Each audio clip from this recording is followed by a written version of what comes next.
Hey guys, I just wanted to shoot a quick video because I was talking with a friend of mine and we were on a discussion because I had recently switched jobs and gotten out of what I had been doing for the last 6 years. And he had just recently left a position that he was unhappy with. And we had a discussion. We had talked about, what is it that we're so passionate about that will fulfill us in the next thing that we take on. And really just, looking at that, what is my dream thing to do, where I'm going to be in a state of flow and it's going to just come naturally and things are going to feel right when I'm doing it. And, we had a conversation about, what is it you've done in the past? What sort of things do you don't like to do? What sort of things that you do like to do? And we also touched on the question of what would I do if I didn't have money as the thing driving me to do it. Let's say all of my day-to-day expenses are covered, money's not an issue. What would I feel in flow doing? And when we touched on that question, my friend and I, we had a discussion about all the things that we enjoy doing, that we like to do. And when I heard his responses, a lot of the things that came up were, I like to travel, or I like to, sit in class and learn something new. Maybe it's astrology, or maybe it's, Greek mythology, or, something that's entertaining and stimulating. And as we delve more into some of these things, I realized that, the conversation was revolving around things that are, they're self-centric in that, we enjoy doing them, but they don't necessarily provide value to someone else. My sitting in class and learning about astrology could only, benefit me at the time unless I turn around and use that knowledge to bring value to other people. And as we touched more on, how to bring value and how that, has an overlap somewhere where the thing that we like to do then overlaps with providing value to others, only then are we going to lead ourselves in a direction to find something to bring to the world that's going to put us in a state of flow and actually find ourselves having fun with it. So I wanted to shoot this quick video to help anyone that's struggling with, what is my life purpose? What is that thing that I would like to do for the rest of my life, or at least for the next few years, that would be fun and enjoyable, and not seem like drudgery and work. Because when we sit and we do the day-to-day chores, it's work, but we want to have something that's fun, that we enjoy doing, that speaks to our strengths, that touch on things that we enjoy doing because we're interested in them, that light us up, that bring energy to what we do and not just drain us. So I encouraged my friend to think back and really just study all of the times that, whether it's doing something that was, he was paid to do, or do something that was just out of volunteering, or think back to childhood, to like, what are the things that filled me up when I did them for someone else. And I told him a little story, which I'll share with you, where when I first moved to Missoula, Montana, where I'm at, I had a real real issue with cash flow. So I picked up a bike because I wanted to get a little more in shape. I wanted to save a little bit on gas, get outside. I figured it'd be an interesting way to see the city.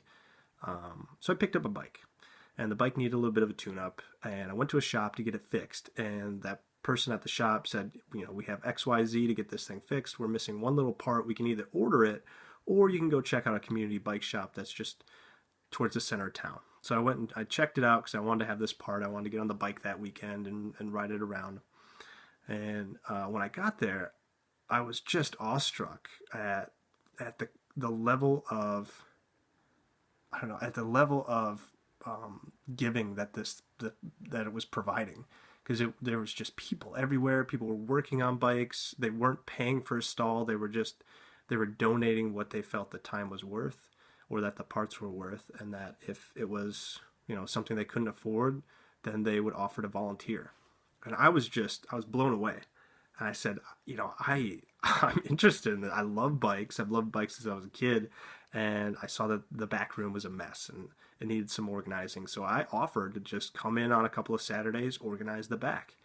And So as I did that over a couple of weekends, the manager of the shop asked if I could fill in. He noticed that I, had some knowledge about bicycles, um, and he needed somebody for that Tuesday to do a little intro to the shop and teach people all the areas of the bike. He would give me a chart that I could go through. It didn't have to be too in depth.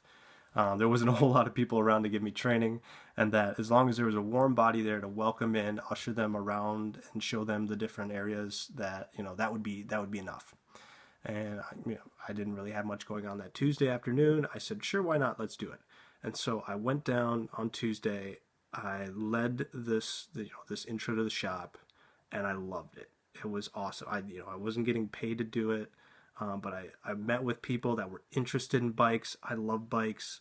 And then I asked if I could do it again if they needed me, and it turned out that they really did need someone to do that. And so I took it on, and over, I think, a span of just over 2 years, every Tuesday I would go down and I would give people a tour of the shop. I would take them through all the different areas of the bike, from a headset to tuning wheels so that they're in true and straight, to taking apart a bottom bracket, which most people have never seen the inside of, and just like getting people hands on, and showing them the right amount of torque, or the right way to position the wheel so that it is in true between the chainstays and the brakes. And long story short is I just loved it. It was something that where I was giving, but it didn't feel like work, and it just it filled me up. It helped other people, and I realized that while the amount of money I could make doing that would probably not be a full-time job,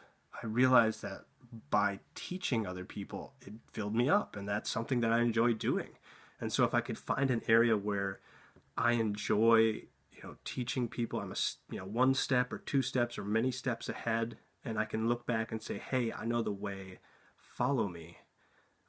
That was something that was going to bring me joy, and it wouldn't feel like work. It would feel like I'm actually like just in flow, because it was part of that skill set that I felt it was just fun.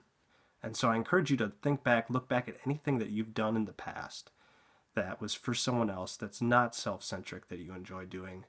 And even though that very thing might not be the thing that could, provide all kinds of financial freedom, it may be a close cousin or closely related to something that can lead to that thing that is within your wheelhouse, something that it's something you enjoy doing, it provides value to others, and just like a Venn diagram, it overlaps in an area where you're going to be able to soar and excel by just doing more and more and not feeling drained. It's going to give you energy.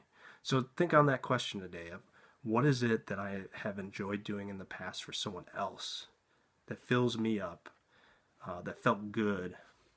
And it may have been some work, you may have felt tired at the end of it, but at the end of it you felt awesome. And then I think you'll be able to spider out in a direction and say, this is closely related to that, and I know a bit about it, and I know this about it, or and just see where that flows. I hope this helped, and thanks for listening.